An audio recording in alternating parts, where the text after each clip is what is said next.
When you think about businesses that are selling through the roof, like Aloe or Allbirds, sure, you think about a great product, a cool brand, and great marketing. But an often overlooked secret is actually the businesses behind the business, making selling, and for shoppers, buying, simple. For millions of businesses, that business is Shopify. Nobody does online business better than Shopify. It's home of Shop Pay, the #1 checkout in the world. You can use it to boost conversions up to 50%, meaning way less carts going abandoned and way more sales going through to checkout. Sign up for your $1 per month trial period at shopify.com/income, all lowercase. Go to shopify.com/income to upgrade your selling today. That's shopify.com/income. At Strayer University, we help students like you go from, is it possible? To anything is possible by offering access to up to 10 no-cost gen ed courses, so you can reach your goals affordably and fast. Visit strayer.edu to learn more. No-cost gen eds provided by Strayer University affiliate Sophia. Eligibility rules apply. Connect with us for details. Strayer University is certified to operate in Virginia by Chev and has many campuses, including at 2121 15th Street North in Arlington, Virginia. We did the bed event in Amsterdam and the bag piece in Vienna, just to give people an idea that there's many ways of protest, and this is one of them. And anybody could grow their hair for peace, or give up a week of their holiday for peace, or sit in a bag for peace. Protest against peace anyway, but peacefully, because we think that peace is only got by peaceful methods. And that to fight the establishment with their own weapons is no good, because they always win, and they've been winning for thousands of years. They know how to play the game violence, and it's easier for them when they can recognize you and shoot you.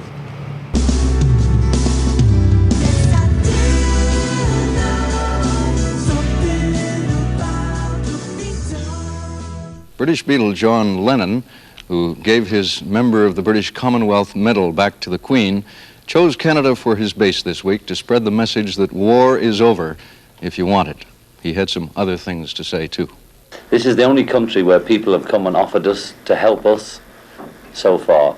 Every other offer we have is for us to help them. And you don't know what it's like the other way around. When somebody offers us help, it's just, it's very beautiful. We get...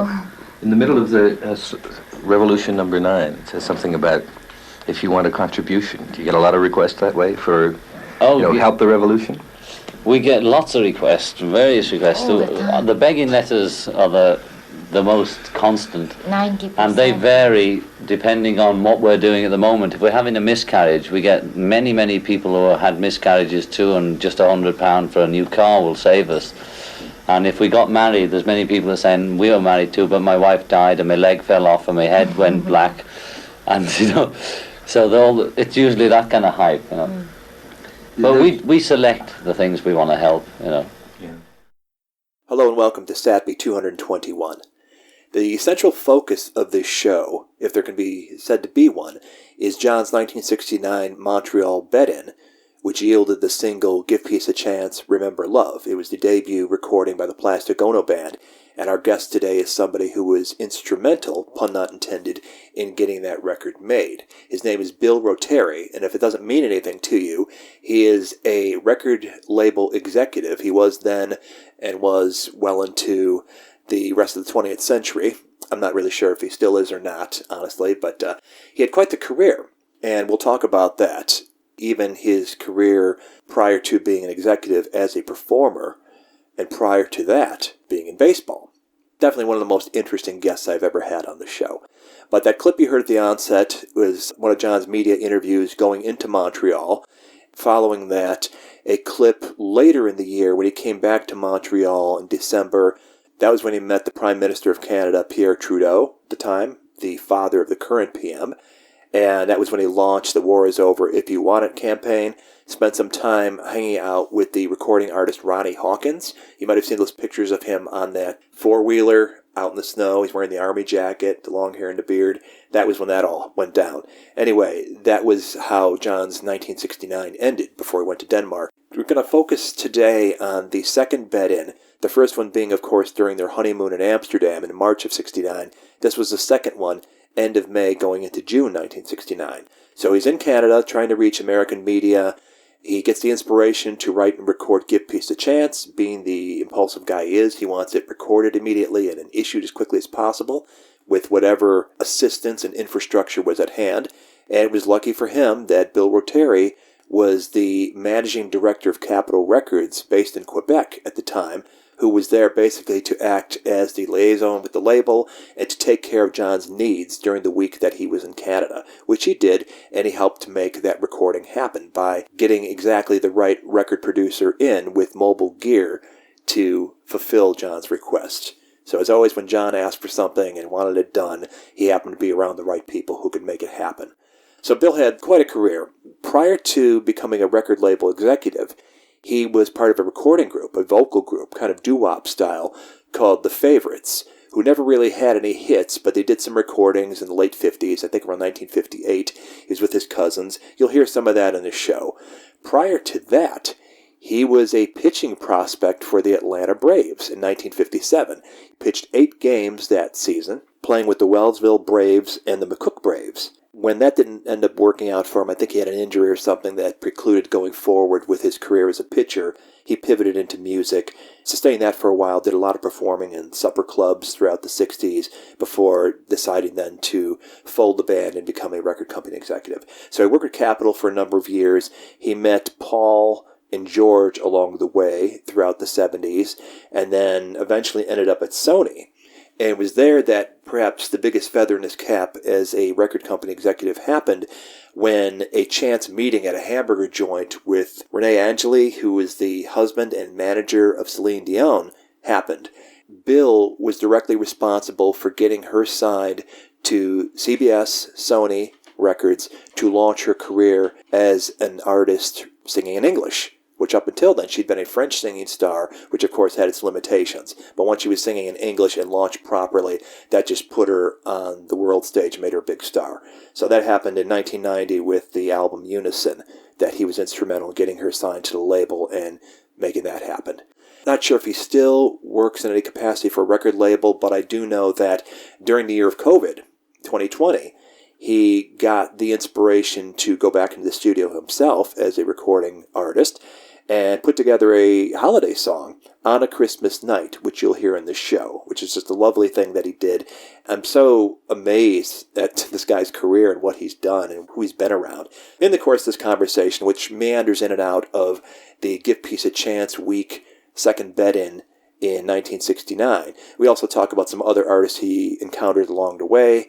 The Stones, Pink Floyd, Leonard Cohen, all these people came his way in the course of his work. Petula Clark, I'm not sure how many people know that she is on Give Peace a Chance because she happened to be around there. But anyway, very interesting stuff. I was so happy to have him.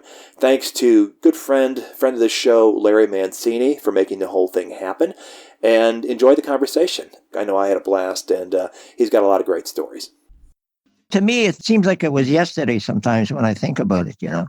That's interesting. So it clearly left a big impression when all this went down. Well, it did. At the time, you don't think about it, but then as time goes by, it gets bigger and bigger and bigger, you know? Yeah. At the time, you're not too sure because, first of all, the way it started was it wasn't even supposed to be in Montreal to start with. But right. When it did happen, you know, like I say, it seems that over the years now, the fact that the hotel itself rents the space out, the actual suite, for them, especially those that are familiar with the Beatles and are big fans, you know, they rent the suite for the evening and kind of recapture the event, you know. Yeah. And have you been back there since? They've invited me back a couple of times in the meantime because they usually do something on anniversary dates or whatever. Right. But other than that, I think the last time we ever got all together that were involved in the project was, I think, in 2009 when Yoko came and did an exposition at the Museum of Fine Arts here in Montreal. Uh-huh. So it was the first time in a long time that I hooked up with Andre Perry and those that were involved in the event. So, and that would have been the 40th, I guess. Yeah, I think it was the 40th. You're right. And it was in 2009, and she was very nice. I mean, she was always nice. I mean, I can't say anything about her or John, they were. Mm-hmm. Because actually, the way it started, it was kind of an uneventful week because she had done a wedding in Amsterdam, right, in March. Right. He got married around that time. Yeah. I think it was March the 20th, and then he stayed there and did the wedding. Of course, he wanted to go to the U.S., but he wasn't allowed in. Mm-hmm. So he was coming to Toronto. But Toronto at that time in 1969, I don't think they look forward to doing such an event. And he wanted to be close to New York, and Montreal is a lot closer to New York. So, because he wanted the New York media to be there, Right. What do you mean by peace? Just all its aspects: peace of mind, peace in the street, peace in your own home, peace throughout the world. Really means no violence, or violence that's channeled and doesn't hurt. That's what I mean by peace. I think I can't define things, Yeah. I'm not Peace from of that mind. school of thought. I'm not educated to talk like that. I talk in jingles. Yeah. I'm in monosyllables. I can't even say that, And so peace means that to me. Don't hurt people. It was an uneventful week, let's say, or day. I remember with the middle of the week, I think it was Wednesday, and my Kathy, who was my assistant, says, "Hey, Bill, somebody wants to speak to you. I believe John Lennon is coming to Montreal." So they said, "Yeah, Capital." I was a Capital EMI, and they said, "Yeah, we're wiring $10,000 to the hotel, and he's arriving Sunday night, and you got to go meet him on Monday morning to set this all up with him and what he wants for security." Mm-hmm. So I said, "Great." I mean, 10,000 now, I guess, would be what, 80, 90,000 bucks. But at that time, it was $10,000. They wired the money. Mm-hmm. And Monday morning, when I went to the hotel, oh my God, I had never seen such a mob of media in the lobby of the hotel. It was unbelievable. Everybody was there. Life, Time, every major U.S. network was there because he couldn't go to the U.S. It was just an overflow of media. Mm-hmm. Then I went up to his suite. And I guess I spent about an hour with him and Yoko and their daughter, Kyoko, and Derek Taylor, who was their publicist, Mm-hmm. their spokesperson. And we kind of went over what he wanted to do for the week. I guess I was there with about a little over an hour. Mm-hmm. He wanted to make sure that hotel security was going to be there and available. He wanted to make sure that someone from our company, Capital, would be there all the time. And I said, I definitely would have someone there. And it was a stroke of good luck because a couple of months before I had hired someone that came from the UK to do promotion. His name was Richard Glenville Brown. And he was familiar with Derek Taylor. Mm-hmm. So when I told Derek that Richard would be, he said, "Oh my God," So right off the bat, it was a stroke of luck, but I had two people that connected. Right. And I had my A&R director, Pierre Dubois, who would be there every day in case, John said, in case I wanted to do anything which involved music of any kind. So I made sure they would be there every day, and I would pass by every day, but I wasn't there 24 hours. But they were there. Richard basically was almost there every 24 hours. Mm-hmm. That was it. He just, they were very kind, and they were very nice, and that was the start of the event. And it definitely went smoothly, except for one occasion when Al Cap came in. Right. That created a bit of a storm. Yeah. But besides that, everyone seemed to be in a very, very good mood. I'll be honest with you. And then all week long, he had himself and Tommy Smothers had guitars. They were the only instruments that were there. And he was strumming, and he had this cardboard, and he kept writing on this cardboard. And eventually, those were the words to "Give Peace a Chance." Mm-hmm. What someone doesn't know about that is later on, Robert, is that local radio host brought this young 15-year-old girl there to babysit the daughter. Mm-hmm. And at the end of the week, John gave her this piece of cardboard. And it was auctioned off many, many, many years later for $800,000. Wow. The host that brought her there, I got a call from a lawyer years later saying that he wanted a piece of the action because if it wasn't for him, she wouldn't have got that cardboard. Anyway, it became, I don't know what happened in the long run, but Oh, brother. she got the money. Uh-huh. But it was a great week because with all the people that were there were so many hanger-ons. When the time came to do the actual recording of Give Peace a Chance, which I believe was on the Sunday night, Derek Taylor said to my A&R guy, look, you got to bring some equipment into the hotel room. He wants to record the song. Being a weekend, all the studios that we dealt with for recordings were closed, like RCA, a studio called Marco. So now you got to find someone that has a studio that's not one of the big ones. And my A&R director said, look, I know Andre Perry has a studio. He's on the South Shore, which was about 15, 20 minutes from where we were. Mm-hmm. So we called him. And of course, what would you say if on a Sunday night you're home and somebody says, we want you to bring your equipment to the hotel to record John Lennon? Uh-huh. At first, he thought we were fooling him, you know. But we had to convince him. And he showed up an hour later, probably with his 4-track equipment, set it up, and away we go. But then John stopped and said, look, I need more voices. So we told hotel security, people were hiding everywhere in the hotel.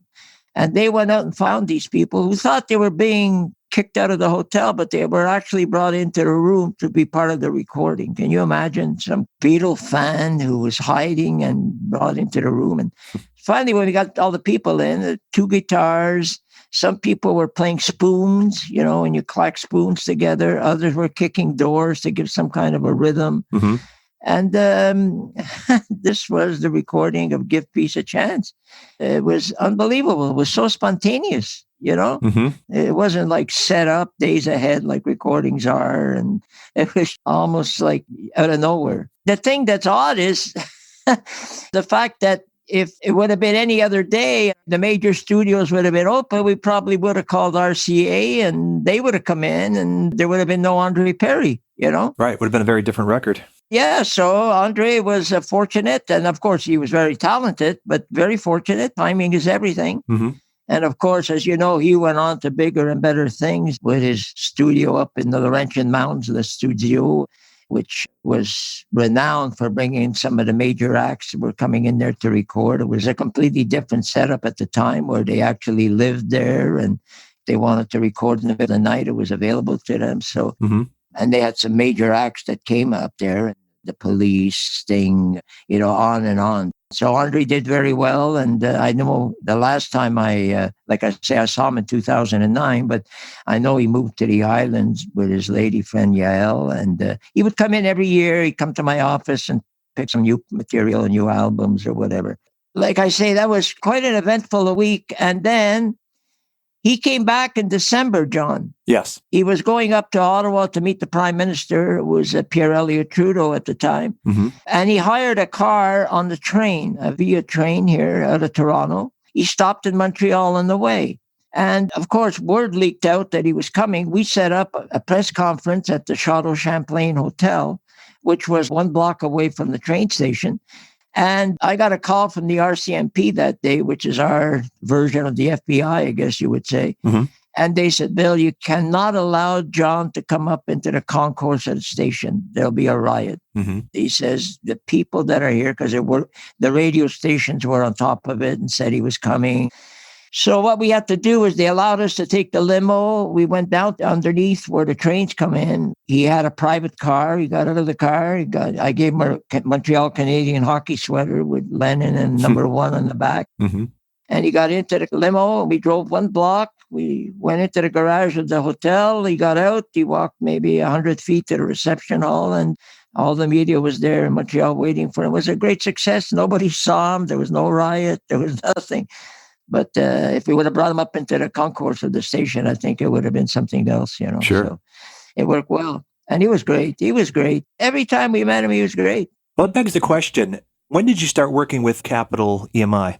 Probably not too much ahead of time, maybe 6 months or so, because I used to sing. I was part of a vocal group, a real good vocal group, we 60s. What group? It was a group called The Favorites. It was out of Montreal.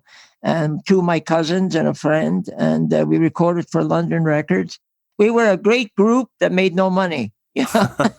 We didn't have that hit. Right. You know, that's a difference in anything. If we would have had the hit, our money. So we were playing big clubs that big artists were playing, and they were getting the money. We would follow them into the same clubs with little money, but being a good act, you know, I mean, you couldn't have played these places if you weren't good. So, so then my cousin decided to get married and then the group broke up and then I wanted to stay in the business and I was fortunate to hook up with Capital. So basically, it was almost the beginning of my career at Capitol. That was it. That's pretty interesting because that's a similar story to Ken Mansfield. Do you know him? No, I don't. Okay. He eventually became the U.S. manager of Apple Records. But before that, going back to the early 60s, he'd been in a folk group. Okay. And they recorded for Capitol, I believe. Anyway, he segued into working for Capitol Records, some kind of management position to where he first met the Beatles when they came on tour in 64, 65. And he was sort of the liaison at the label that was sort of handling them. That's how he got to know them. So that when they started out Apple Records in 68, they drew him in to manage the operation in the States. So he was an artist, then he worked for Capitol, then became a Beatles insider. So in a way, that's a similar path to yours. Yeah, it was like I always loved music and that, you know. And before that, I was something else because I belonged to the Atlanta Braves. I was a pitcher in their organization. Really? And yeah, and I hurt my arm. I was considered a really good prospect out of Montreal. I was only 17, 18 at the time. And I hurt my arm, and that's when I decided I didn't want to go to real work. So I decided we'd have a vocal group. Okay. And we'd sing for a living. Were you lefty or righty? I was a righty. Okay. Yeah, if I was a lefty, I know it means a lot more, but I've always been a baseball fan since. My brother played in the Philly organization, and my cousin played with me in the Braves. So we were a kind of the family was in athletics and music, okay? So we always liked music. But that was it. So when I joined Capitol, I was fortunate that this fell into my lap. Mm-hmm. And, you know, it was experience to have. And I was a Beatle fan. That's what I was wondering. Had you seen them perform when they came to Canada? No, I never saw them perform. The only ones that I had seen perform and the only other ones that I met McCartney when I was at CBS with Wings. Mm-hmm. That was the first time. And I met George Harrison when he came to Montreal. Do you like Montreal? Montreal is very nice, yes. It's a bit wet today, but it's nice, yes. What do you like about this city? I like the croissants. Thank you. Nice to meet you. That was it. I never met Ringo Starr. Oh, interesting. Yeah, McCartney and Harrison were basically the backstage briefly. But Lennon was the one that I had spent a lot of time with, you know. Right. And then years later, at CBS, which became Sony, his son came to town, Julian. Yes. And I believe it could have been for an album called Photograph Smile, I think it was. That's right. Anyway, Julian came in. We had a cocktail for him at lunch. And then that evening, he was doing the most major talk show in Quebec. The one thing he said to us at that time, and I'm sure things improved after or maybe during, but he didn't want to talk about his dad. Mm-hmm. He didn't want to talk about it. We even had to tell the TV host, don't ask him questions about his dad. We never went further than that. I think it still kind of upset him with the Yoko thing. Yeah. I really do. So, but he was great too. And I met other people like Ravi Shankar came many times to Quebec. He was part of the jazz festival. As you know, we have a real great jazz festival here in June, July. So he would come in for that. I believe he came in also for the Harrison concert. The 74 Dark Horse Tour? Exactly. And I never knew years later that he was the father of Nora Jones. Oh, yes. You know, that's a great trivia question. You know? I always thought it was Quincy Jones. You know? That's funny. But there were a lot of things around that. And then I went, of course, after Capitol, I went on to other things. I went on to CBS that became Sony. And I was fortunate to bring Celine to the label, you know. That's right. Celine Dion. Yeah, I was very fortunate. Knowing her husband, René Angelil, who was singing with a group while I was singing with a group. So I got to know him. And it's like it always happens, a chance meeting at a fast food restaurant. We bumped into each other and he was going back to his record company. She was 18 years old. And I said, come and see me on Monday. And he did. And I convinced him to bring her to CBS. And the rest is history, you know. How did that work for you? Did you hear her live first or did you hear her on tape? I knew of her, okay? I mean, of course, I knew what she had done. She was a French star, a French superstar. She didn't sing in English. She did, but it was phonetically, okay? And her idol was, of course, Barbra Streisand. And anything she did was phonetically. She couldn't speak English. It was yes and no, and that was it. And when I brought René, when I convinced him to come to the label, the one thing he wanted was that if the French album, which we were going to release, sold platinum, that we would put an amount of dollars in the contract to record an English album. Mm-hmm. We put a small amount of money there, very small, and the French album sold double platinum. So to keep our word, but he sent her to Berlitz because she couldn't speak English. Wow. Okay. So he sent her to Berlitz, and she went through a very, very tough time going from A to Z because she, like I said, she had no knowledge of the English album. And don't forget, she came from a family of 14, and they all sang. And most of them couldn't speak English. But look, it was a stroke of luck. If I don't run into him in that fast food place and we weren't on the same diet, who knows what happens, Right. Because he was going back to his old record company, which was a French record company in Quebec. But when I convinced him to come over, and he would take a step backwards because it was different, because he controlled everything at the other company. But with us, he doesn't control nothing. He has a say, but we do everything. And it was a little difficult for him at the beginning, but it all worked out in the long run. Let me tell you, we can see she's probably one of the best female singers in the world right now, not one of the best artists in the world. So very proud of that fact, but I'm glad I had the opportunity to bring her to the label, so it was good. Wow, that's amazing. Yeah. So what was your role at the label at that time? I was a managing director at all the labels I was at Capitol, at Sony, then at CBS, then Sony. Okay. I was managing director, and I basically retired, I guess, in the beginning of 2000, and still stayed in the business, still dabbled, did things during the pandemic, did a lot of stuff, recorded a song, wrote a song, recorded it, did pretty well. It was a Christmas song. So I'm still part of the business. Still, I'm in my friend's studio here now. He's got a big record company here, an independent record company. It's very big. So it's been an enjoyable experience, really has. So let's get into detail about the 1969 experience. And initially, when you were basically assigned to handle John and Yoko when they came into Montreal, it was with no expectation at the onset there'd be any recording involved. You were there simply as the label representative, just making sure that he was handled and taken care of and security needs were met, that sort of thing, right? You're exactly right. There was no... In the meeting I had with them on the Monday morning before it started, there was never a mention of any recording of any kind. No, there was nothing, except that, like I say, during the week, he kept strumming the guitar. You'd hear a bit of the lyrics, and, all we are saying is, we kept hearing that over and over again. But there was never any mention until the actual time. It wasn't like he told us 3 days ahead, I'm going to do this. It actually was the day of. Right. Then you had the scramble. At that point, and you said you hadn't met any Beatles before to that point, but you had been a fan. Had you been following any of his activities at that point? No, not that close, Rob. We knew who they were. They had come to Montreal one time, which I believe in the mid-'60s as the Beatles. I wasn't there. I think I might have probably been singing at the time somewhere.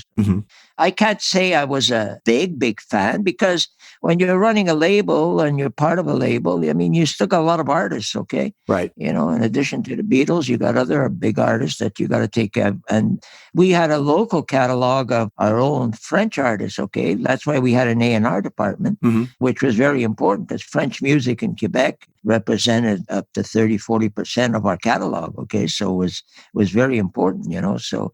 And don't forget, we were tied in with Pathé Marconi out of France, which had major acts like Beko and Adamo, and so that part of the business was very important to us. So your hands full. Well, we had our hands full, but we were fortunate to have a great staff. Of course, the songs that John and Paul, they did. As a matter of fact, my father-in-law was a singer, and he used to sing the song. He didn't like the Beatles, but he used to sing Yesterday, and I tell him, you don't like the Beatles, but they wrote that song. He said, oh, come on, you can't tell me. I said, yeah, they wrote that song. So he couldn't believe that they could do that. That's funny. And of course, I followed their career from afar, right? Because I really wasn't in the business, and I was doing my own thing at the time. So right. Did you cover Beatle material in your singing career? No. We basically, I guess it was during the time of the Four Lads, the Four Aces, all of that stuff. And I didn't consider myself any kind of a rock group or anything. I see. It was more straight up pop, like a Letterman or something like that. Yeah. It was pop. And, we didn't play any instruments. We just sang, that was it. So. I see. Okay. But you had to follow their career because, from the time they appeared on Ed Sullivan and they did Shea Stadium, they were in the news. They were everywhere, Did you see the Sullivan broadcast? Yeah. I saw it at home, watching it on TV. Yeah. Okay. Yeah. So you're one of the 73 million. Yeah. Is that what it was? Yeah.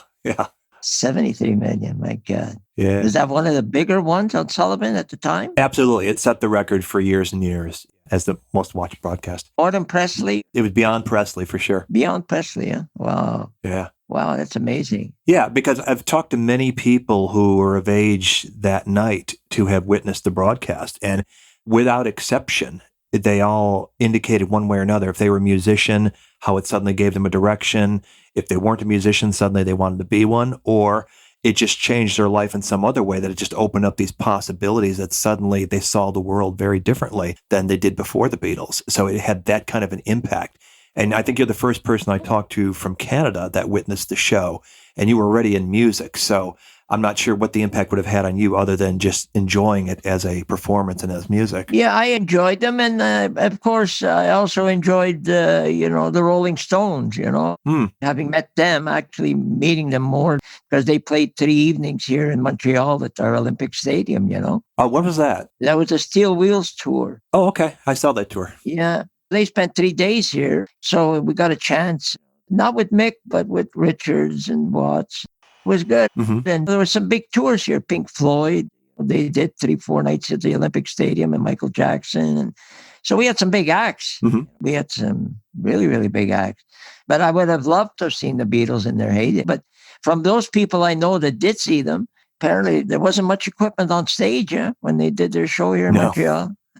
Yeah. So it was all about seeing them at best and not hearing them. Exactly. Thank you very much, everybody. Thank you. And good evening. How are you? Okay? Good? Oh, and bonsoir. Bonsoir?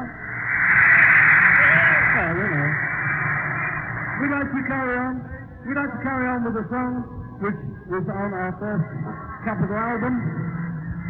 We hope you like the song. It's called All My Lovin'. Going to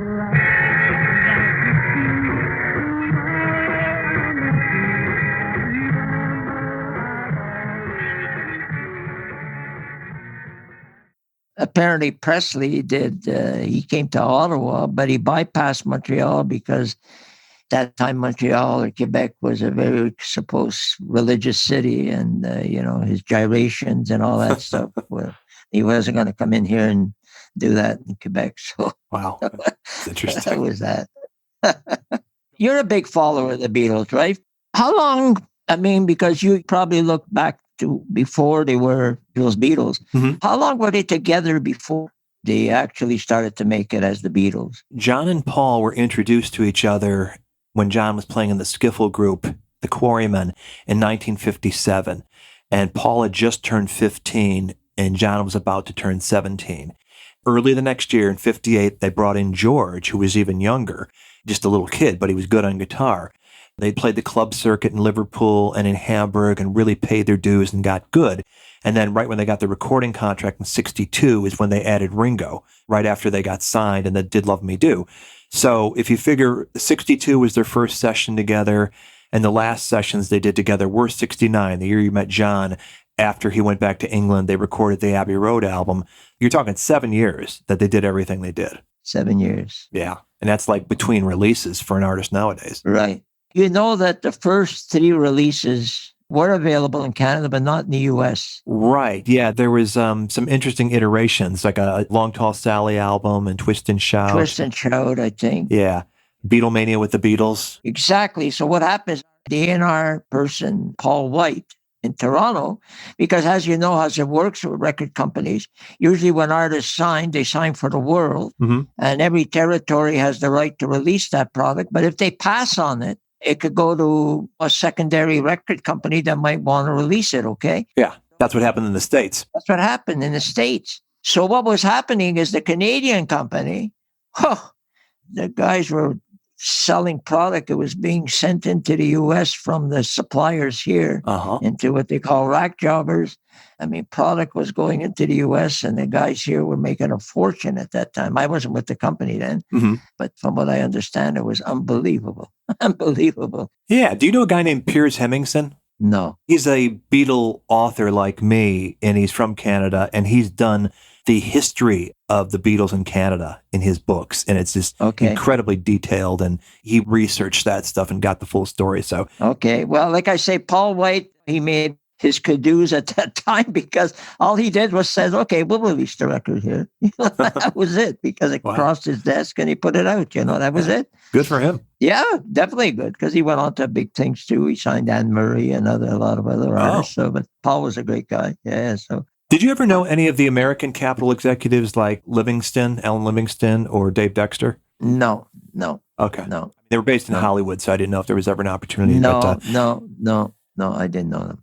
Yeah, because apparently it was Dave Dexter that was the first line of refusal at Capitol that was not impressed with the Beatles, and that was how they ended up on VJ in the States, because he heard Love Me Do, didn't think it was sellable in America, and just stiff-armed him for the next few releases, to finally Brian went directly to Alan Livingston, said, here, I want to hold your hand, you got to hear this, and that was when Alan finally said yes, and they started issuing records in America on Capitol. Okay.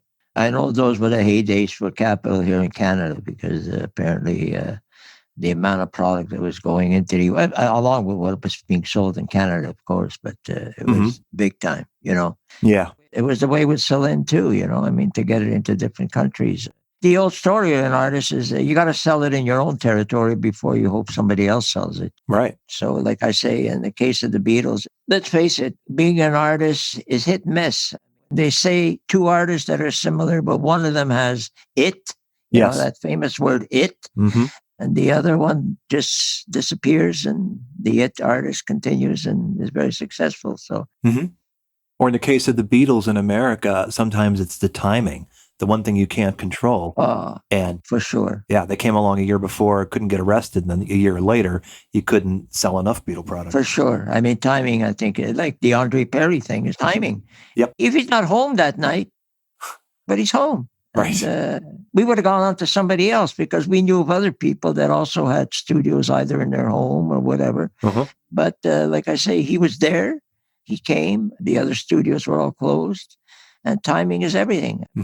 You're there at the right time. You take advantage of it. And I've always said to young aspiring artists, when you get your foot in the door, keep it there, okay? Because when it's slammed shut after that, you might not open it again, so keep it open. Right. Having had experience myself as an artist, it really helped in my career later on in the industry, because I could think as an artist, Right, absolutely. I could understand what they go through. I mean, I wasn't just an executive with a pencil and budgets. So I knew how they felt, and right. I could sit on their side of the desk, when negotiating. So it helped me definitely helped me a lot. Yeah, absolutely. You weren't just a bean counter. No, exactly. I was a bean counter too. I had to be, but I could be on the other side of the desk too and see how they felt and what they wanted. And I realized in the case, I hate to get back to Celine. I know we're talking about the Beatles, but for her first English album, in those days, when you had a new artist, you brought her across the country into various cities and had cocktails, and they met the press. And in this case, because she came from Quebec, I invited the country to her. We did it up in the Laurentian Mountains at a resort, brought the whole country and, the key people in media and buyers. And for the weekend, I had a friend that ran the resort, and I said, give us the hotel for the weekend, which we did. And that was the start of her career. It was the proper way to do it, because they saw her on their home territory. And nobody knew who Celine was outside of Quebec, because she never sang in English. Nobody knew who she was. But now they do. Yeah. Now they do. One question about Celine while we're on the subject. Yes. When you first heard the song that ended up being used as the theme for Titanic, My Heart Will Go On, did you know it was going to be a monster? No, and I don't think she did, because the demo was actually the recording. Oh. The demo, Renee told me, was the actual recording, because she did a demo, was the producer of the film. I'm trying to think of his name now. Maybe you know it better than I do. James Cameron, is that who you were thinking of? Yeah, James Cameron. Exactly. Okay. Exactly. Well, anyway, he was trying to convince them to have a song in the movie, and they did the demo.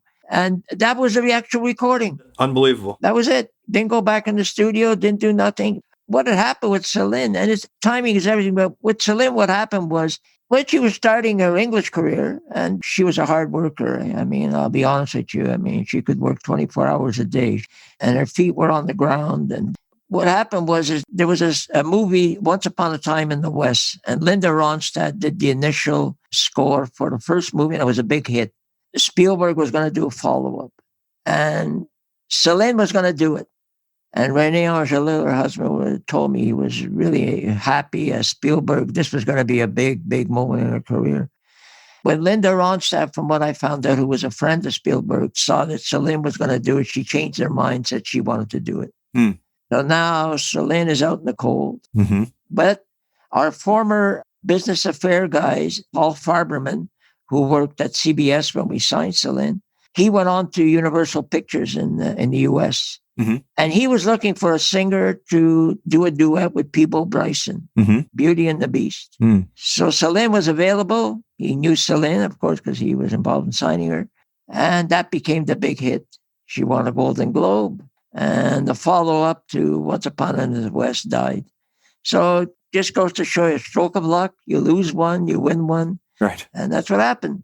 So you can't tell. You can't tell. That's like pitching a no-hitter, you know? Right. Right. But it was the demo they used for the actual recording. That was it. Wow. Goes to show you, you could have recording sessions that last months. Yeah. The one song that I know, the one song that on her first album, on Unison, that I knew when I heard it that it was going to be a hit was Where Does My Heart Beat Now?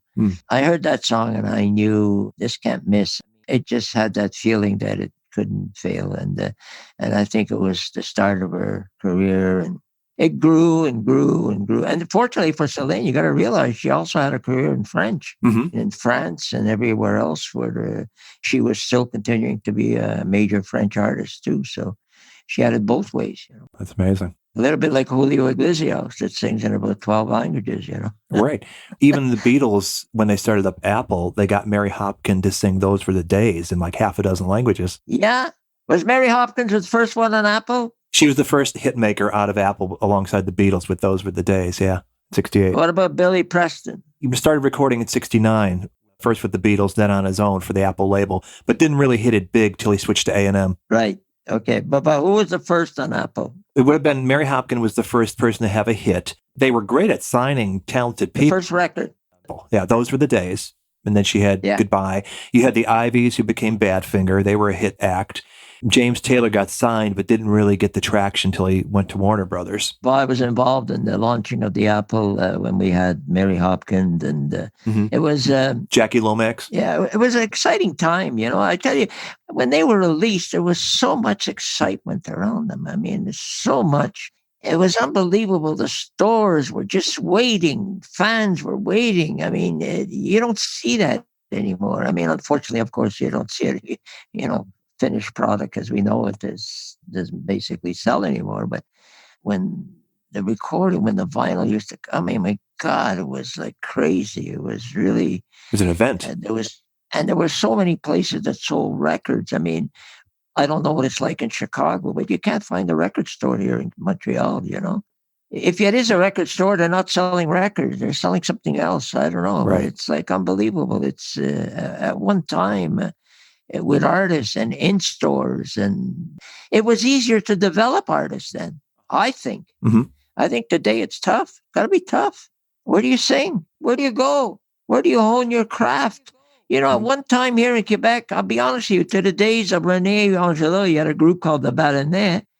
You could play a different club in Quebec for 52 weeks and never play the same club twice. Wow. So it was... Artists were working, musicians were working. It was unbelievable. And you could develop acts because you had 45s. 45s then would lead to people buying the LP and then to the 8-track. And then, you know, there was so many ways to be able to develop an artist over time, you know. Must be tough today, although I'm still dabbling in it now. Everything is digital and, you know, it's... social media driven. Exactly. And... for a struggling artist, it must be tough to get events where, you know, it's the major acts who are coming back. Let's face it. There's still a place for them, Eagles, and you know, there's... Fleetwood Mac. Exactly, you know. I went to... because I still like to go to concerts, and I get invited many times, but like the Beach Boys were here like a few years ago, and... because I had worked with them earlier. But your market is so different in the U.S., like, country is such a big market in the U.S. compared to Canada. You know, it's so big. It's completely different. Is hip hop very big up there? Yeah, yeah, hip hop is big here, and disco was big here at the time in the 70s. But where I am now at this record company, Unidisc, he was like the kingpin of disco here in this market. We had at that time, at Kappa was distributing Arista with Clive Davis, and the big hit was Barry Manilow had a hit called Copacabana, Oh, yeah. and it broke here. This market was so big for disco music. Big, big clubs. We had big clubs, and it was a big, big, big, big market. So yeah, but things change. Things change. Mm-hmm. Tell me this. When you were doing this kind of promotion, and this would have been closer to the period of working with John during the bed-in 69, the following year, the Festival Express, did you have any connection to that? No. Okay. I was wondering because Janice was on Columbia in the States, and I thought because she was part of that, along with the Grateful Dead and some other acts, that maybe you had some kind of a peripheral hand in that. No. Do you remember it? Yeah, I remember it. Yeah. I would love to have seen Janis Joplin. I would love to have seen her along the line. There's artists I definitely, on our label that I was fortunate to see when they perform, but, either at CBS or at Sony or at Capitol, Michael Jackson, I was fortunate to see him many times, and Pink Floyd and Bruce Springsteen. He's such a great act too, so. Right. And since they split up and McCartney did a lot of things on his own, I never saw them after back. So, I just take a left turn here and getting into baseball. I remember being in the World Series in '86 when the Mets played the Red Sox, and Billy Joel was playing at the Madison Square Garden. And the funny thing is, all that week he was rehearsing the national anthem because he sang it for the first game. And I happened to be at the first game, but I knew that I had seen him at Madison Square Garden. I said, why is he singing the anthem every night for? But he wanted to make sure he could remember it and sing it properly. So sang it at Shea Stadium at opening game. So it's funny how artists look at different things, Right. Some are very professional in the way they do it. Speaking of CBS and Sony, did you have any dealings with Bob Dylan? He came in as an artist, but he was very...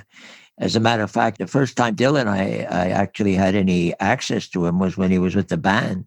Okay. Yeah. A lot of those artists at that time, like Bob Seger and the band. But I had no dealings with him when I was over at CBS. No, he was very seclusive, couldn't get close to him. I never got close to him. I see. Okay. No, I never did. Okay. Well, let's go back to 1969 in Montreal, St. Elizabeth Hotel, and you first make contact with John and Yoko there. Did you have any pre-expectations of what it would be like meeting a Beatle for the first time, and how did the reality play out? Oh, no, I had no expectations. I knew it was, the fact that I had been an artist, how can I say it? I wasn't in awe of meeting John Lennon. I still had a job to do, and I walked in, and no, I had no expectations. I didn't know what he would be like. He could have been a lousy guy. He could have, he could have asked for things that I don't know if he could have provided.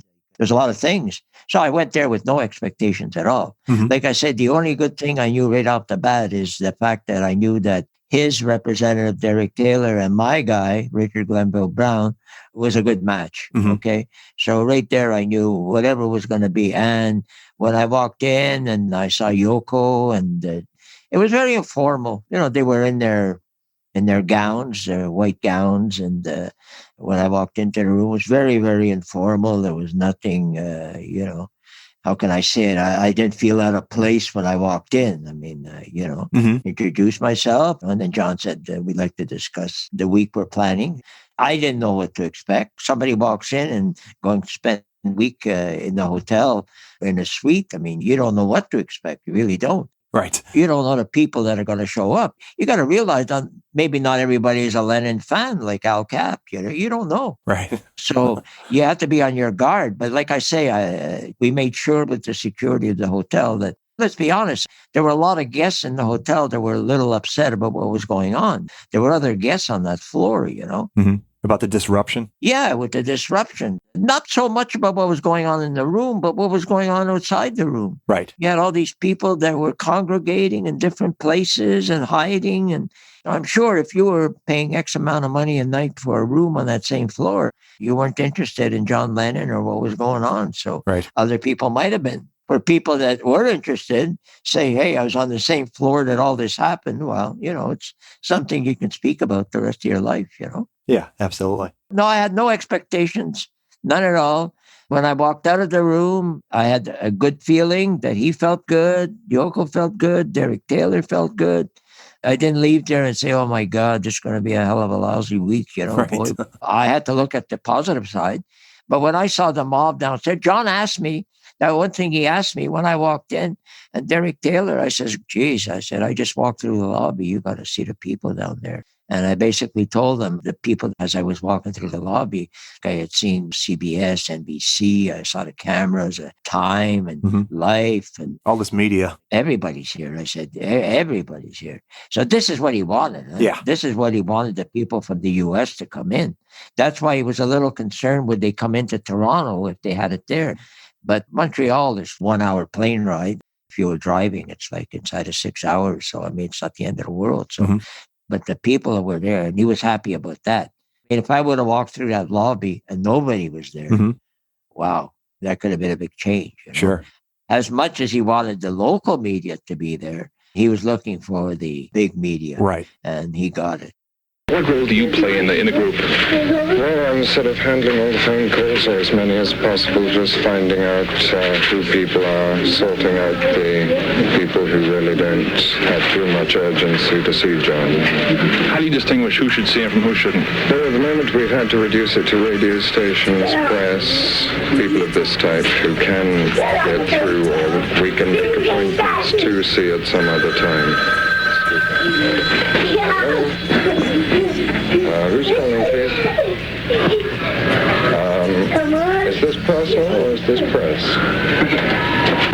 Well, I'm afraid that I can't put you through then if you'd like to leave a message. I left that room with a good feeling that things were going to work out. And my people that worked for me, I had a good team and, they spent a lot of time there. And everything went through Derek Taylor. Derek was the guy that basically, the recording came up that they want to do. It was Derek that told us, look, you got to find the studio. He wants to bring the equipment in. So we dealt with Derek most of the time. What were your impressions of him? Great. I can't sit here and say so-and-so or what, and maybe they're too demanding. Of course, you're going to get this with artists. And not many times, not the artists. It's usually the people around them, the managers. Sometimes the artist doesn't even know what's going on, Yeah. It's unfortunate, It's unfortunate sometimes. That's what happens. It gets a bad reputation, but he had nothing to do with it. Right. I thought he was great. Like I say, I would go by every day, usually towards the end of the afternoon. Then I'd spend part of the evening and just make sure everything was good. I knew if there was any problem, they would call me at the office because I had to go to the office. But I never got a call. So I knew things were going fine. Good. It just when the recording happened, that was chaos. Imagine a Beatle inside of a couple of hours saying, I want to record. You had recording systems in here, get people to sing, bang doors, spoons. This is it, a song that he writes on the spot. Right. So that's kind of chaos. Right. No, really. And in the room, it's like outlandish. I mean, really, if you had to start all over again and do that same recording, I think it would have probably been done differently. It'll be set up differently and get a choir or proper singers. Or you got to realize that 75% of the people in that room couldn't sing. Right. I mean, outside, Petula Clark was there. You've changed a lot somehow from the one I used to know. For when you hold me now, you feel like you never want to let me go. It's a sign of the times that you call me up whenever you feel lonely. It's a sign of the times that you tell your friends that I'm your one and only. Smothers was there. Timothy Leary was there. Of course, I was there. Right. So you got to realize it's chaos. What do you think about Andre Perry sitting at home on a Sunday evening and he walks into it's get to write up the script. I don't think in Hollywood you could have written up a script like this, really. And you're home in Brassard and you come in with 4-track equipment and you're recording John Lennon. And you got to realize that John allowed Andre Perry to put his logo on the record. if you ever saw it, Andre Perry Studios right on there, Yeah. And the room in St. Elizabeth's on the label as well. That's right. That's right. John was pretty nice. Right. Pretty nice, I'm telling you. So like I say, chaos, but sometimes chaos works. I was going to ask you about Petula being there. Do you have any knowledge of how she ended up in the room and was there when the recording took place? She had been there most of the week. Uh-huh. Visiting John, or was she in town for some reason? Yeah, I think it was more because of the bed-in and knowing he was there, and she came in. I don't believe she was performing anywhere. No, she came in. The door was open, and I walked in, and there they were, sitting up in bed in sort of white. And I arrived like a drowned rat, crying. And he said, "What's up with you?" And we'd never met before. And he put his arms around me and said, "What's going on?" And I told him the story. And he was very, very sweet, very funny about the whole thing. Of course, he's a very, very funny man. Mm-hmm. And he's from Liverpool, so yeah, they're all funny. And then he said something to me, which I'm not sure I can repeat. He said, "You know what? Fuck 'em." I thought, "Oh, okay." "Thank you for that, John." And he said, "You know what? You need a glass of wine. Go into the living room." It was a suite. I went into the living room, and there were a few people I knew in there. One of the Smothers brothers, and I think Timothy Leary was there. Anyway, there was no hanky-panky going on. It was very nice, very cool, and they had this music playing in the background, very simple music. And they gave us, somebody handed out this lyric sheet. Okay. And we all started singing along. And it was Give Peace a Chance. And it was all being recorded. I am on that record. See, if you listen closely enough, do you hear your own voice? Not really. Oh, you could say. I can't. But I'm there. She was there most of the week, but I didn't have anything to do with her or any of the other people that were in the room. I really didn't, We kind of wanted to stay with the people we were dealing with, okay? Derek. Most of the time it was Derek. Mm-hmm. Okay, except for the time that I met with them at the beginning and spent time with John. And then, of course, in December when he came back, because in December he had a private car. So after we left the Chateau Champlain, we went back to his private car, okay, on the train. And a few of the media that was following him across the country were there. I spent some time with him there. He said he might want to go shopping. He asked me about a place close to where we were, where he could go, because the limo was there for him.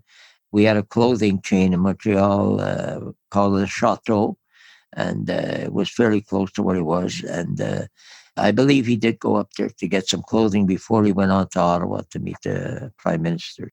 Peace came to Parliament Hill today in the form of John Lennon and Yoko Ono. They spent almost an hour with Prime Minister Trudeau in his House of Commons office. It was the first time the couple had met with a head of government since beginning their crusade for peace. Peter Laux has details. The Lennons came to the meeting dressed in their black robes. They prefer either plain black or plain white, says John, and black's warmer in winter. The meeting was arranged at the request of the Lennons. Aides in Mr. Trudeau's office said they'd probably have 5 or 10 minutes with the Prime Minister, but that stretched out to 50 minutes. According to Mr. and Mrs. Lennon, they had a very pleasant talk. It was just a beautiful meeting. We've never met any political leaders before. This is the first one. And let me say that if all politicians were like Mr. Trudeau, there would be world peace.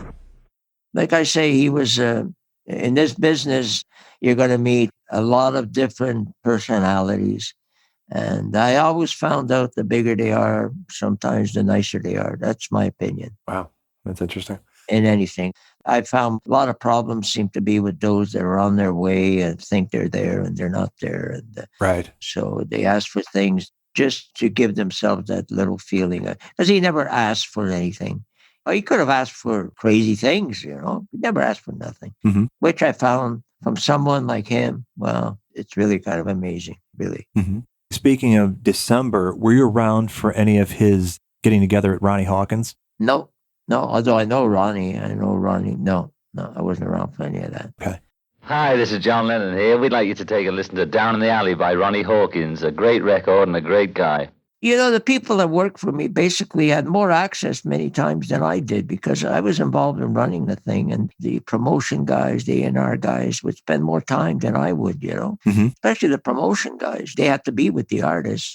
But I knew Ronnie.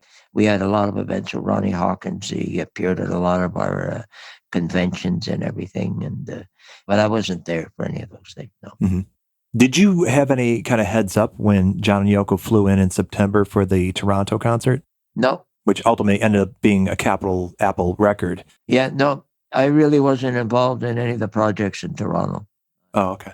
So go back to the bed-in, and now he's made it clear that he wants to stage a recording session on this newly written song there, and they managed to get Andrew Perry to bring in the gear. You were around, it being the part of the day where you tended to be there. Did you become aware pretty quickly that John was recruiting everybody who was around to sing on this record, and what did that feel like? Are you talking that evening? Yeah, Give Peace a Chance. At one point, you as a singer, yeah, and now working with John, suddenly discover, oh my God, I'm going to be singing on a John Lennon record. Yeah, well, we made jokes in the article that was written after. I said that, my voice had a lot to do with the sale of the record. But actually speaking, I've been part of recording sessions of my own. I've been part of recording sessions of other artists that were organized and set up, but I was never part of a session like this because it was done on the fly. Mm-hmm. Like to say, I need more voices. Go find, Derek Taylor said, see if you can find more kids out there who tell security. I mean, security found it funny. We want you to go find, they knew where they were, but they started to look around for them, hiding in the washrooms, hiding here. Go bring in some of the people you've been working to keep out. Yeah, exactly. Can you imagine a kid walks into a room with John Lennon? Come on. And he's going to sing on this record, tells all his friends when he goes to school on Monday morning. Wow. Half of them wouldn't believe him. But I'm just saying, it was chaos. It was really chaos, but it was organized chaos. Mm-hmm. And John was organizing it. John was there and he says, I need this, I need that, I need this. And Derek would say, we need this, we need that, we need this, we need that.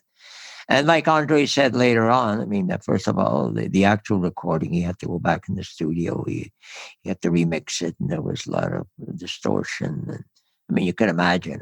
Yeah. It couldn't be perfect, but perfect enough to make it into what it was. And the thing I never knew was when John started to write that, did he know he was going to write it? That I never knew. Like when he started, all we are saying is, before he arrived, with that song in his head, I don't know. My understanding is that phrase came from a conversation he had with a rabbi, give peace a chance. Okay. And it stuck in his head, and then somehow he crafted a tune around it, and then the verses. So he was doing it as he was going along.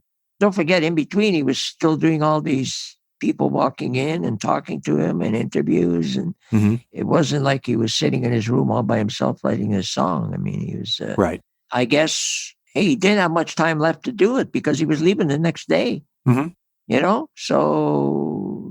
Procedure-wise, when you were there coming in every day for the week, was there a point in the day where they would let the people in and then a given time where, okay, time for everybody to get out? Is that how it was set up? Yeah, there were times. I wasn't there for all of those times, but I would have been in the room sometime when they cleared the room, and he'd only have the people there that basically he was familiar with or that Derek knew. But yeah, there were times. I think they needed time to themselves and where they did, because, I mean, let's be honest, it's 7 days, people continually coming in. It's chaos. It's chaos, I tell you. But it worked. Mm-hmm. I don't know if he was planning any other ones after that date. I have no idea. Yeah. Were you there when El Cap was there? No, I came in after. As a matter of fact, that was the one time I came in during the course, I believe, of the afternoon. And when I walked in at the end of the day, Richard said, boy, you should have been here before. I said, why? He said, well, Al kept in, and he kept saying, what the hell you doing in bed? Get out of bed. Oh, here's me, Al Cap. I'm that dreadful Neanderthal fascist. How do you do it? That's a nice introduction. Yeah, well, we're those famous freaks. Yeah. So far, you've been confronted mainly with admirers, and I may wind up to be one. You never can tell. We've had all sorts in here, believe me. I'm sure you have. Well, one of the things that interested me was the method you've chosen. This is to inspire peace, clearly. Yeah. We're trying to sell it like soap, and the only way to sell is to focus attention and sell every day. Well, you feel like being in bed compels more attention than if you were sitting on chairs. Yes, Yeah. and it makes it easier for us because we talk 10 hours a day and it's functional for us to be lying down. You feel that this continent is the one place to preach peace, or will you No, preach no, equally in Peking? Sure, we Will wanted they let to. you? Yeah, but Well, we got to find out. I believe it's easier to get in Moscow than it is to get in the States for a kickoff. But don't you feel that they need you now in Peking and Hanoi? If we're needed, it's we're needed everywhere, but you can't be everywhere at once. I do hope that you plan to make them as peaceful as you made these blood-crazed Canadians. The best thing we've done so far is talk to the people at Berkeley, and we think we had some influence in holding back any violence that was going to come out of that. And we believe that, and we talk to them solid every hour before the march and after. During this last week. We talk to them every day. We talk on the phone, on the radio station, live. I saw them throwing rocks at cops just a couple of days ago. You'd better talk to them a little more. Well, nobody got shot this time, did they? No, nobody got shot. What are you doing about it? What am I doing about it? I'm cheering the police. That's precisely what I'm doing about it. Why? Why? Now, you people have a home in London. Are you permitting people to come in and defecate on the rugs, smash the furniture, and beat you up? Violence in that Then why do you want them to do it at Berkeley? We don't want them to do it at Berkeley. We're telling them to protest some other way. If they'd stayed in bed at Berkeley, they wouldn't have got killed. Simmer down, just rest. Conversation instead of, I'd be delighted with any conversation. Okay, I'd like to add to what you said about John Byers. It's good to just offer tea or something. I can see why you want peace. God knows you can't have much, from my own observation. But anyway. From your point of view, everything looks more. From my own point of view, We I don't am sorry for you. You said that you were very shy people in the Yes, globe. we are, sir. And yet, these are... Does that prove you're not shy? Certainly not. You Only think the you have to? shyest people in the world would take pictures like Well, this. the shy Really? people, are they naked? Do they ever become naked or not? Do you think that people that are shy have to wrap following themselves with up your in description cotton? of yourselves as if Would you that consider is yourself a shy? picture of two shy people, I'd would like you to know what consider shyness yourself shy? is. May I ask you, would you consider yourself shy? Oh, I am just normal, but I think that everybody owes it to the world to prove they have pubic hair. And you've done it. You've done it, and I tell you that I applaud you for it. I mean, if you want to prove it, you can prove it. I don't feel that there's any great interest in it. Clearly, you must have felt the world wanted to know what your private parts look like, and now the world knows. You have a song, and one of the lines, and correct me if it's in Christ, it ain't easy. The lyrics go, Christ, you know it ain't easy. You know how hard it can be. The way things are going, they're going to crucify me and you, baby. Then in the lyric you said they were going to crucify you. Yeah, if you take it literally. Well, how did you mean it? I know that. It means everything you want it to mean. What did you want it to mean? They're going to crucify me and you and everyone else. Everyone. But you said they're going to crucify me. Oh, well, if you're going to take everything Me literally. is you. Me and I say that we're all I don't one. permit you to speak for me. Who are you speaking I took for? that liberty, Mr. Cap. Well, it's too much of a liberty. Speaking on behalf of the people in general, in a poetic speaking sense. for I hope it doesn't yourself. upset you. It does upset me. If I'm going to Well, don't choose a listen to the spokesman, rest I'll of it. choose Vaughn Monroe. If I can choose my own singer. And if I'll choose Madame New. But I can choose to sing about what I want in whichever fashion I wish. Yes, but you mustn't include me. Now, you're not my spokesman. Are we agreed? I'm everyone's spokesman. No, you're not mine. Not You're mine and Everybody I'm but yours. me. No, If you write an article, whatever article that may be, it's going to affect us. It's I gonna don't affect say all these I am people. speaking It's gonna for affect John the whole Lennon. world. As a representative of the human race, I'm speaking for us all, whether you like it or not. Whatever race you're the representative of, I ain't part of it. Well, you're maybe yours is the human race, and Everybody mine in is the something less hirsute. Who do you write your cartoons for? I write my cartoons for money, just as you sing your songs. Exactly the same reason. Yeah, and exactly the same reason much of this is happening, too, if the truth be told. But if Do you the think I couldn't Martians- earn money by some other way, by sitting in bed for 7 days, taking shit from people like you? I could write a song in an hour and earn more money. Now, look here. Now, don't say this. You got into bed so people like me Yeah, will right. see you. Not for money. That's what you're saying. It won't do you any real harm. But I can earn money But I in tell you what easier will do ways you than harm. doing this. I'll tell you what would do you harm. So could I. I could make a lot more drawing people like you than confronting you. And I must say it's much more appetizing drawing them because I can leave. I prefer singing to doing this, but I'm doing this for what you've reason. just done is when you said taking shit from people like you. Now, I was invited here. You knew I was coming. Yeah, sure. That's right. But we're not doing it for money. You indicated I was doing it for... Oh, you have manners?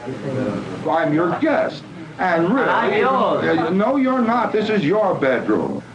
This business of going to crucify me, what indications have you had that you're about to be crucified? I'd say we're all about to be crucified if we don't do something about war. Yeah, but that isn't anything new. That's been settled Well, who's saying it's something new? Who's making any new claims? I'm delighted to have met you, Madam New. And J.C., you are our answer to Madam New. Barabbas. I'm sure the other three guys, the other three fellas, are Englishmen. What does that mean? Think about it. Get out. I'll try and work it out. I said, well, was John upset? He said, well, of course it was upsetting to have somebody come in like that. But John, I believe, knew that there were going to be people like him that might walk in. You know, let's face it. I mean, some people had different ideas than what John was trying to do. But the one place I would love to have been, and I didn't go, and I don't know why, but I was in Montreal because we set up that press conference at the Chateau Champlain. But when he went up to Ottawa and when he met the Prime Minister, I would love to have been there, but I wasn't there. So, you know, because he got along very well with our Prime Minister, you know, Pierre Trudeau. So, had you ever met the Trudeaus? Yeah, I met them often, as a matter of fact, because the father used to come to a lot of concerts, especially for Leonard Cohen. He was always there for Leonard Cohen. That's what I met Justin, Sasha. Margaret? No. You never met Margaret? No, never met her. Wow. No. But he'd come in for Leonard Cohen, and a lot of the concerts, Michael Jackson, they'd always walk in, very nice. And years later, Justin, as a matter of fact, I wanted to hire him for, I believe it was Sony. I had poems that were written by one of the popes. Can't remember which pope it was. And they wanted to have it translated into English, and they wanted someone to recite the poems. And I called Justin.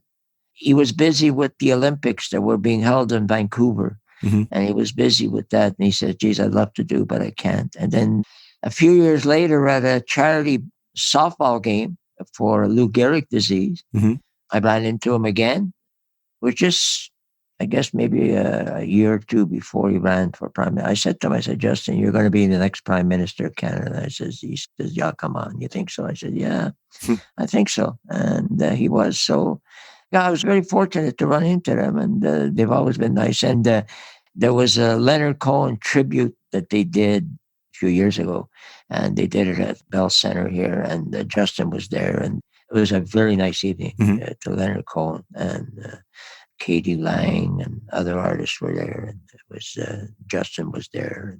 They came to a lot of concerts, a lot of concerts. The father would bring them. Yeah. And speaking of Leonard Cohen, as again, your time at Columbia Sony, did you ever spend much time with him? Yeah, with Leonard, I was just speaking to someone a couple of days ago and how he was, because Leonard had in French, it's a pied-à-terre, like a place, like a home here in Montreal, in an old section of Montreal called Le Plateau. We had on St. Dominic Street, a little house. And we were doing a press conference, and we set it up at the Vogue Hotel, which is a beautiful hotel in Montreal here, in a suite. And we started the interviews, and then after a couple of interviews, he felt a little awkward, and he said, Bill, you know what? Would you mind if we continue the interviews at my home? And we said, no, if that's what you want. So the interviews continued there. He made coffee for the journalists, and he was a really nice man. I met him at the Juno Awards, which was in Toronto, and he was then with the actress Rebecca De Mornay. Yeah, exactly. Yeah. I think the big thing that happened with him, unfortunately, is when he went into the monastery and unfortunately came out and found out that his lady friend had kind of taken all his money and spent it, and he had to go back to work. He thought he was going to be able to retire, but great artist to watch. I enjoyed watching him, and you know, very, very low key. Felt pretty good coming out of one of his concerts. He had a great resurgence at the end of his career. Big time. Yeah, big time. And the local promoter here who stuck with him through all the years. And it was a funny thing. He was on tour in Canada. He was out in Halifax. And on a Saturday night, I was home and the phone rang and it was the promoter, Ruben Vogel, was his name. He called me. He said, Bill, I'm with Leonard here. He wants to know something. He says, he just finished the show. I said, yeah, what was it? Well, he saw these racks where you hang clothes on these racks. They're on wheels. He loves these racks, to put up his clothes and his musicians. And he says, you know the owner that makes those racks? And I said, yeah, Tony Trubiano. We own this big company called Carriel. He said, yeah, can you get those racks? I said, well, I'll see if Tony has. But to get a call on a Saturday night after his show talking about a rack, I said, yeah. Anyway, but that's showbiz then. Yeah, that's hilarious. The biggest mistake I ever made, and you try to learn from your mistakes in anything you do. Mm-hmm. I always remember there was a big French artist we had on Pathé when I was at Capitol called Salvatore Adamo. Big artist, big around the world. Okay, big artist. And he was appearing at our big concert hall for a week, Place des Arts, and we were doing a live recording with him. Okay, live at Place des Arts. At the same time, we had another artist appearing at the Queen Elizabeth Hotel, because in that same hotel where John was, but there was a room downstairs called the Bonaventure Room, and it was kind of high class with a big band, and they bring in those artists that were big at one time, but still big, but not that big. Mm-hmm. The artist in question was Al Martino. Oh, okay. So we had these two major acts in town at the same time. So I went down to see Al Martino. He was a great guy, talked to me and the whole thing about his career and what happened in his career. Mm-hmm. So I thought it would be a great thing. And the Queen Elizabeth was going to foot the bill. They said, yeah, it'd be great for publicity for us. So I said, why don't I do one big cocktail for Adamo and Martino together? Mm-hmm. Okay, now Adamo's a big star, but Martino was a big star and still a well-known name. Mm-hmm. So, boy, putting the two of them together, what an idea. Everybody shows up. You got two different personalities. You got Martino that wows the crowd as soon as he walks in the room. And you got Adamo that's so quiet that you kind of have to budge him to say something, Mm-hmm. And he's the star. He's really the star, but he doesn't have the personality of Martino, who's, oh God, everybody is going towards Martino. He's doing pickpocketing. He's taking bracelets off women. He's started a show. And I said to myself, never will I put two artists again together. Never. Because the big artist doesn't have the personality. The lesser artist has the personality. And the crowd just went towards Martino. And I felt bad. It's like having an in-store when nobody shows up, Yeah. And you're trying to, like a Spinal Tap. Remember that movie? A puppet show on Spinal Tap. Yeah, you're trying to make excuses why they don't show up. Like, there's a storm outside. Yeah. Select taste. Yeah. But anyway, you try to learn from your mistakes, and I never did it again after that. So what I thought was a great idea didn't work out. Is Adamo still around? Yeah, he's still around. Oh yeah, he's still around. Big artist, big. I don't know if he's as big as he was then, but he was at his heyday then. I mean, we did the live recording. We did well with too. It was, he was a great guy, but very quiet, very introverted, but a great artist. Anyway, next time I'll have to make sure I match the two personalities together, but no more. It's funny how different groups act when you do stuff with them, because when Pink Floyd was in Montreal, we set up a cocktail at the event itself, at the Olympic Stadium. Mm-hmm. And we had a room, and there was a ping pong table there, and the promoter, Donald K. Donald, was there, and we were all there, and we were waiting for them to come in. But they walked in separately. They mingled with the crowd. Nobody knew they were there. Huh. Like, they just mingled. Gilmore went there. They were just, it was so odd. There were people, a person looked next to them, and hey, God. So it's different the way they all do it, and some are so great at those things. Others It was a job. So like Aerosmith, they were great. Steve Tyler, I mean, great. I mean, they didn't want to go on stage. We did a post like before the concert cocktail at the event, and they were having so much fun. Oh, let's take a picture. I said, great. That like the people were waiting outside, but everybody acts differently, and it makes it so much less stressful, Yeah. And others, of course, are like, they walk down like a procession line, like when I met Paul, he was with his, well, I met him, I mean, backstage, but he was with his wife at that time. What was her name? Linda? Linda. Yeah. Was this in the 76 tour? That's it. Yeah. The Wings, and she played keyboard for him, Right. How well, I don't know, but she played. But he was fine, but there was not much more of a contact than hi, nice to meet you. That was it. On and on, so. But and with George, was it much more than that? No, it was about the same. About the same. And that was a big album too. My Sweet Lord was big. That was big. But, you're really at the mercy of the artist. I mean, you can't push them to stuff they don't want to do. And usually beforehand, you don't do things, you don't ask for things, or that's it. It's odd that they could have done so much more. I was thinking about that the other day. There was so much life left in so many of these artists that have gone, from Presley to Jackson to Robin Williams to the Beatles to Lennon. I totally agree. There's so much left that they didn't do, and it's unfortunate for us because it's kind of sad because, look, they got problems too. I mean, no matter how successful they are, it's tough being an artist. I know I was, but I wasn't an artist in the days that they are now, because in our day, in the 60s, you played clubs. You'd move into a city, you'd play the club for a week. You'd be there for a week, sometimes 2 weeks. You got to know the people. You got to know the places. People came to see you. They invited you after the show. But now they're in a different city every night. When an artist comes to Montreal, we did the same thing all the time. We gave them a couple of words to say in French. So when they got on stage, they'd say bonsoir, and people would go crazy. And you give them a Canadian sweater, and of course they'd go crazy. But you come into a city, you do a sound check, you do the show, and then you're gone. It's tough. It's tough. Tough gig. Yeah, especially the bigger you are, and you're necessarily going to be at a greater distance from the fans. That's right. It's a tough situation. Like I say, it was easier because you got to meet people. And of course, they'd bring you back the year after or 6 months later, no matter how good you were. And you got to meet people. They don't meet nobody. God, they could be in Montreal or Chicago. They wouldn't know where the hell they were. I mean, they just walk into the arena and they sing and they go and that's gone, So I take my hat off them because it's not an easy life. Right. And to come out the other side of that kind of adulation and still be halfway sane. That's right. You got to have your feet on the ground, because if you don't, I look at Celine because she's got brothers and sisters, and they keep her with her feet on the ground because the whole family sings. They do shows, the Dion family, and sometimes Celine sings with them because, she still is like the big star.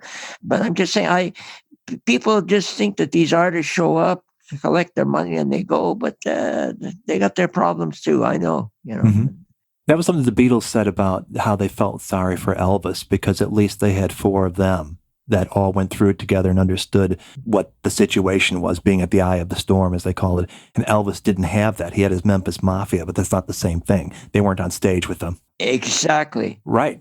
And none of them would say no to him. You know what I mean? And that's the big problem. Singing in a group like I did, we went through the problems together. We would be able to face them together. But when the group broke up, like when I was singing, the promoters, because I was a good entertainer, and they'd say, Bill, do a solo career. Go on. You're good. You can sing. You're entertaining. You can.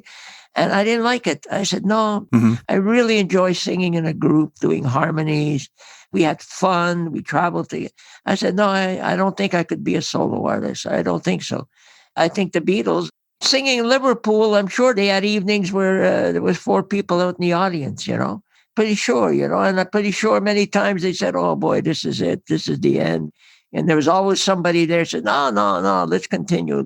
So you kept pulling each other up and saying, yeah, we'll be okay. We'll be okay. And I think that's what it is with a group. Really, it is. And I think that's why Paul had his wife on stage with him, because he needed that support. Probably. You're probably right there. Yeah. Mm-hmm. As a support system, Yep. Like I say, John, it was in 1980, Mm-hmm. His life was taken away. And by someone that apparently adored him. Right. A so-called fan. Yeah. How could you be a fan? Is it because you just want him to yourself? Mm-hmm.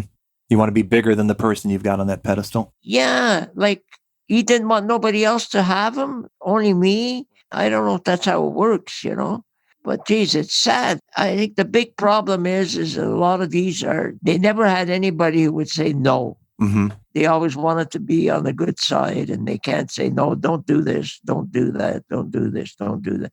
I think a few of them would still be around today. Yeah, and I think you put your finger on it earlier when you talked about the Beatles having had more in them to give than they actually did. I think that people look at Paul McCartney's career, and as great and as successful as a lot of his stuff has been, there's also a lot that's embarrassing or mediocre or stuff that he probably shouldn't have put out. And therein lies the lack of a John Lennon in his life, because they were each other's best sounding boards, best editors, best critiquers that would say no. And you'd know that if they're saying no, then it must be a bad idea. And when he lost that, there was nobody to say no to him. Yeah. And you hear that about all kinds of people that were playing with him afterwards, is that he would trample you. He would not have any regard for you. There was like two people he worked with after the Beatles that he had any kind of regard for. One was George Martin, and the other was Elvis Costello. Elvis Costello, huh? Yeah. Okay. Because that was the closest he came to having another John in his life when they sat down and wrote songs together for what became Flowers in the Dirt. And everybody said, wow, this is the best Paul has sounded probably since the Beatles. It's because he had somebody that was not going to blink and say, Paul, you need to develop this further, or this is a bad idea. That was what he lacked on his own, apart from the Beatles. You're right on that, because if you don't have a sounding board, or if you have the wrong sounding board, Mm-hmm. if it's someone that's always going to agree with you regardless. Right. Telling you how great you are when it's not. Yeah, exactly. It's... You could say the same for John. He was with Yoko telling him all these excesses were great when not really. No. He needed a Paul to provide that balance, that melody, or whatever it is. When 99% of what you did is going to be remembered for is the work that's Lennon McCartney credited, that says it all. What those two brought together as a musical partnership. Yeah, that was a hell of a partnership, and it could have continued for many years, right up to today, You look at the records, you think how much they would have been better had there been one or the other Beatles on it to be the person to help polish it into shape. Yeah. I honestly thought that somewhere along the line they were going to get back together using Julian, or I really thought they were going to get back together somehow. Farewell tour, something, even the three of them. Yeah, they talked about that at Live Aid, because that was like the heyday of Julian Lennon, 84, 85, and that would have made sense to do. But if you imagine the pressure to perform miracles on demand that they must have felt they were under, it's like, be amazing now. Come on, you guys, get out there on that stage, do something amazing. Yeah. That would just be such an inhibiting factor. It's like, no, who wants that kind of pressure? That's true, yeah, because you always want to be better than whatever you just finished doing, because that's why a lot of artists were spending so much time in the studio. If they had a hit recording, they always wanted it to be better, not worse. Then they would spend months and months and months and months. And so many of recordings are spontaneous. I remember we had a group, this was a Capitol, called the Knack. Oh, yes. My Sharona. And I believe that was done for a song. It was ridiculous, the budget to do that thing. So once they got a hit, now they got to go out and spend the big money to make a bigger hit. But that's not how it works. No. Not how it works. It's give peace a chance. I'm just saying, I don't know if they would have gone into a big studio and had the best artists singing on it. And you don't know. The feeling might not have been there, Exactly right. And that's the thing. Nowadays, when they came out with Rock Band and did the Beatles version, and suddenly you can hear the stems, you can isolate individual bass part or vocal part or something like that. And you hear these great Beatle recordings that you've revered for years, isolated, and suddenly you're hearing the bum notes or the imperfections. Right. That George Martin probably had the best years of anybody in the business in the 60s.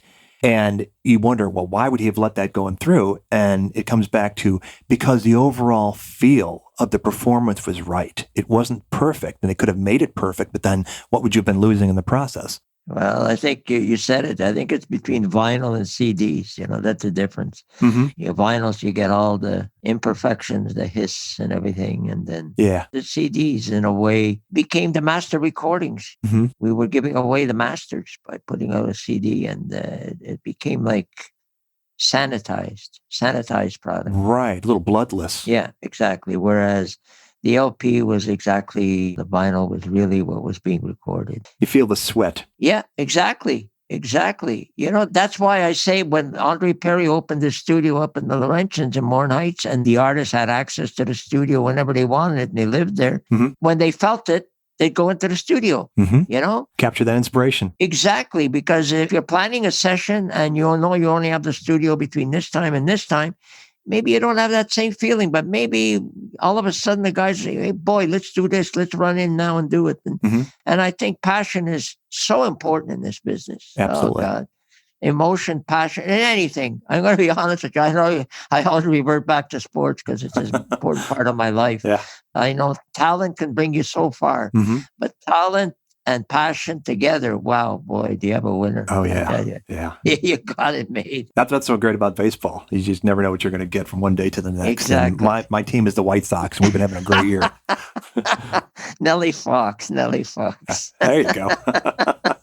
No, listen, but you got a good team this year. We sure do. If your manager wakes up every now Oh, and thank you. Yes, exactly. Perfect team, but for the manager.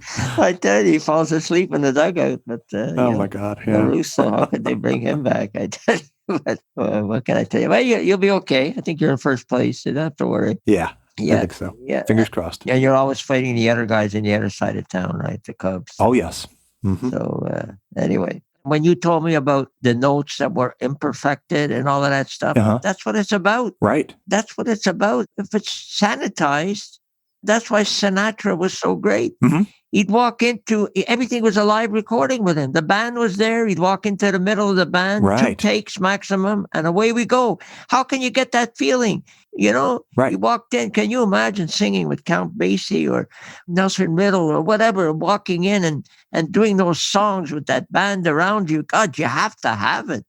Versus getting tracks from all over the world and going into the studio alone and listening to the tracks. They're not the same. No, it's not. You lose this energy that way. Yeah. And him, 1 track, 2 takes. That was it.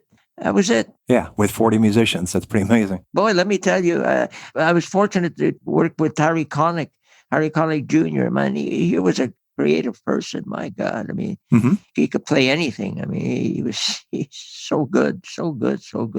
Yeah, and the big personality too. Yeah, so good. I'm in awe. I learned a lesson from Tony Bennett. One time we were in Ottawa. He was singing at an Italian festival. And he taught me a lesson one time, which I didn't even know at the time when we were singing. He says, Bill, the one thing, when you get a crowd that's a little rowdy, the worst thing that anybody can do as an artist is try to sing above the crowd. He says, you always sing below the crowd because then they're going to strain themselves to hear what you're doing. Artists tend to sing, if the crowd is loud, you want to sing louder than the crowd. He says you've got to sing a lot softer than the crowd because they want to hear what you're saying. So that was a lesson I had learned. You learn lessons along the way. Everybody picks up something, That's very interesting because you know who said the exact same thing was Roy Orbison. Oh, is that right? Yeah, what he was talking about was in the spring of '63, he goes to Britain and he's the headliner. He's got all these hit records out there and the Beatles are on the way up and the Beatles are one of the support acts, right? But at that point, they're starting to get hot with Please, Please Me. And next thing you know on that tour is when all the screaming is, we want the Beatles, we want the Beatles. Roy realized pretty quickly that all the noise was being made for the act on before him. So once he came on, he started bringing it down. Okay. And all of a sudden, and the Beatles were paying attention. They're like, wow, that's how you do it. Yeah. So it's just interesting to hear Tony Bennett had this exact same observation. He told me that, and I said, you know what, Tony, you're absolutely right, because if you're trying to sing louder, they're going to get louder, and nobody's going to hear you. But when you soften it up, yeah, boy, they soften it up. And there's more of them than you. Yeah, that's for sure, let me tell you. Something About the Beatles. Created and hosted by Robert Rodriguez. Executive producer Rick Way. Title song by the Corgis.